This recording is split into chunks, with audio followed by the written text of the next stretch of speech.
de retour sur le plateau de Business Market et vous avez nos contacts qui s'affichent au bas de votre petit écran.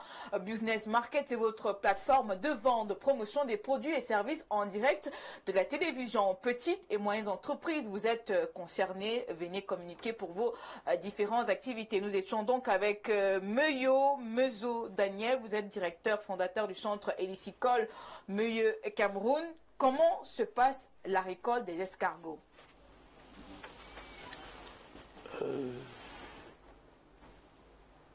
Quand vous élevez les escargots, d'abord je voudrais parler du type d'élevage d'abord. Oui. Parce qu'avant de récolter, il y a l'élevage d'escargots en enclos au sol. Oui.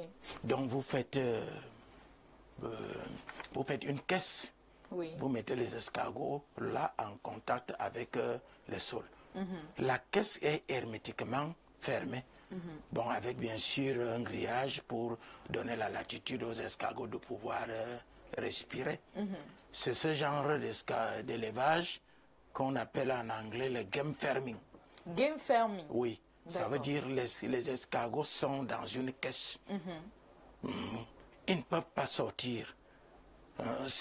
Mais ils sont assez têtus, hein, comme ils sont toujours en train de glisser là, ils ne peuvent pas sortir. Et ils ne peuvent pas sortir. Nous y reviendrons. Il est vrai que il y a quand même les escargots sont têtus, mais il y a un escargot qui est plus têtu encore, c'est la Chatina fulica. Bon, mais on va y revenir. Mais les autres sont polis. Oui. La Chatina marginata et la Chatina sont polis, oui. mais le sauvage, c'est la Chatina fulica. Parce que quand il se retrouve dans une caisse, oui. il s'énerve. Lui, il aime la liberté. C'est même cet escargot qui m'a amené à faire l'élevage d'escargots en liberté. Il refuse de manger. Oui. Il refuse de boire de l'eau. Il refuse de s'accoupler. Et il attend la mort. Ah, ça? Vous voyez un peu? Fulica, Oui. Fulica, qu'on appelle le nsonde, qu'on appelle le gnonon. C'est un escargot qui aime la liberté. Et si vous le mettez dedans, vous allez vous rendre compte que vous faites même 2-3 mois, il n'y a pas des œufs. Ils sont tous fâchés, ils ne s'accouplent pas. Bon, voilà, nous allons...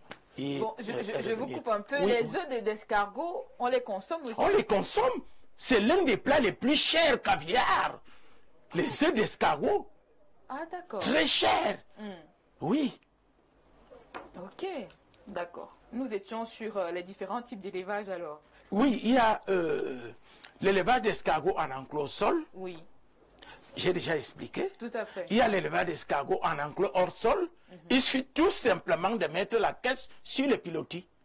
Vous êtes déjà sur l'élevage d'escargots en enclos hors sol. Vous voyez? Oui. Il y a l'élevage d'escargots en semi-liberté. Oui, c'est ce que les Anglais appellent le game ranching. Game ranching. Oui, excusez-moi de la prononciation. Moi, j'ai fait les écoles de marécage. Vous allez corriger là où vous corrigez. Bon, voilà, le game ranching, oui. Hein, c'est que l'escargot est dans un enclos. Oui. Il est libre dans cet enclos-là. Et je dis bien aéré. Oui. Parce qu'il pleut, il sent la pluie. Il fait chaud, il sent la chaleur. Mais il a des limites qu'il ne peut pas traverser. Oui. Oui. Bon, il y a le dernier type d'élevage des escargots. Oui. C'est l'élevage d'escargots en toute liberté. En toute liberté. En toute liberté. Appelez-moi, je vous montre une escargotière en toute liberté. Pas d'enclos, pas de cage, rien ne bloque, rien. Et les escargots vont rester là. Ça alors. J'ai cette technique du développement des techniques de nos parents. Parce que nos parents avaient ce qu'on appelait abemba. Excusez-moi, je vais souvent utiliser le terme amboulé. Allez-y. Là où je suis bloqué. Donc, la bemba. Il y a la bemba de coupe. Donc, la maison des poules. Oui. Les poules tournent, après elles rentrent dans leur maisonnette qu'on appelle Abemba Coupe. Il y a Abemba Bilole. Il y a Abemba Kabat, Abemba Ngwe. Et j'en passe. J'ai donc développé la technique d'Abemba pour domestiquer cet animal sauvage. Et au jour d'aujourd'hui, si vous avez le temps de venir visiter, vous allez vous rendre compte que j'ai un endroit où j'élève les escargots en liberté. Ils sortent de temps en temps pour se nourrir, pour se balader, pour jouer même. Parce que les escargots jouent aussi. Les escargots jouent. Oui, les escargots jouent.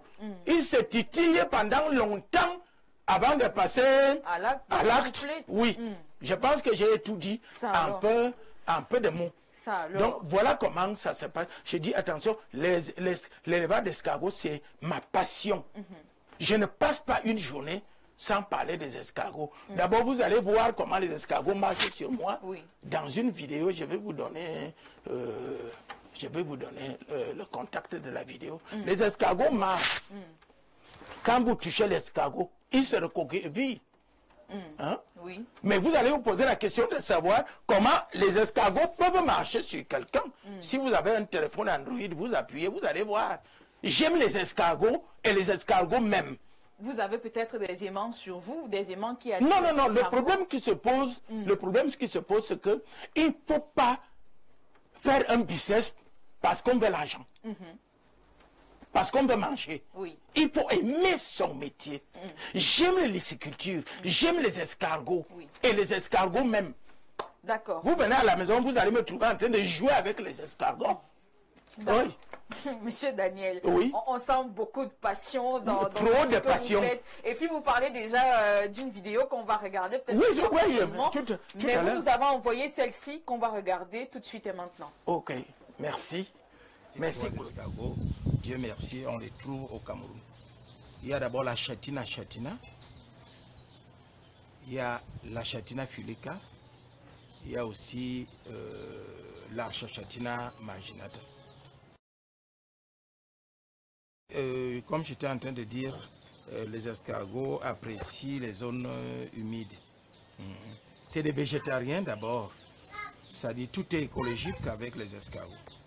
Les escargots ont besoin des plantes pour se nourrir, ils ont besoin des plantes pour s'abriter, ils ont besoin des plantes pour se soigner. Donc l'élevage des escargots est écologique. On ne peut pas être ami des escargots et être ennemi des plantes. C'est surtout ça qui m'anime aussi, parce que j'aime les plantes. Concernant la reproduction, la première étape c'est l'accouplement. Après l'accouplement qui dure d'ailleurs entre 10 et 12 heures, les deux escargots vont attendre une quinzaine de jours pour aller pondre. Donc vous voyez, quand ils s'accouplent, ils jouent presque le rôle de mâle-mâle. Mais après, quand ils partent pondre, ils jouent déjà le rôle de femelle. Donc c'est comme ça que ça se passe. Donc les escargots vont s'incuber naturellement dans la terre. Les escargots creusent la terre, 4-5 cm, ils pondent dedans, ils recouvrent. Mais il y a une chose, après avoir pondu, après la couverture, c'est fini. Il n'y a plus de rapport, puisque les escargots ne couvrent pas leurs œufs. Donc c'est comme ça. Les œufs vont éclore tout naturellement et puis les escargots vont commencer à se débrouiller dans la nature. C'est comme ça que ça se passe. En ce qui concerne les menaces c'est d'abord des prédateurs. Oui, les prédateurs. Parce que vous voyez, il y a les insectes, les fourmis, il y a des animaux, les petits rongeurs, il y a des oiseaux qui attaquent les escargots. Ça constitue d'abord une grande menace. Bon, maintenant, en ce qui concerne même leur vie, les escargots n'ont pas assez de maladies. Voilà la spécificité. Lorsqu'on élève les escargots, on n'a pas trop besoin des interventions en ce qui concerne la médecine. La principale maladie, c'est la bactériose épisodique. C'est une maladie qui consiste au fait que si elle attaque l'escargot pendant que l'escargot est dehors, comme vous le voyez là, il ne rentre plus dans la coquille jusqu'à sa mort. Et si cette maladie l'attaque dans la coquille, il ne sort plus de sa coquille jusqu'à sa mort. Mais alors, moi particulièrement, j'ai remarqué que lorsque les escargots sont condamnés dans les caisses, quand il n'y a pas trop d'espace, c'est là où cette maladie les prend beaucoup. Mais lorsqu'on essaie d'agrandir leur site, la maladie diminue et je suis en train de travailler par rapport à ça. Il y a 4 types d'élevage d'escargots. Il y a l'élevage d'escargots en enclos au sol. C'est ce que vous voyez là. Et voilà, il n'y a que sur Business Market pour voir ce genre de choses, franchement. Je ne sais pas, je suis tellement émue parce qu'on apprend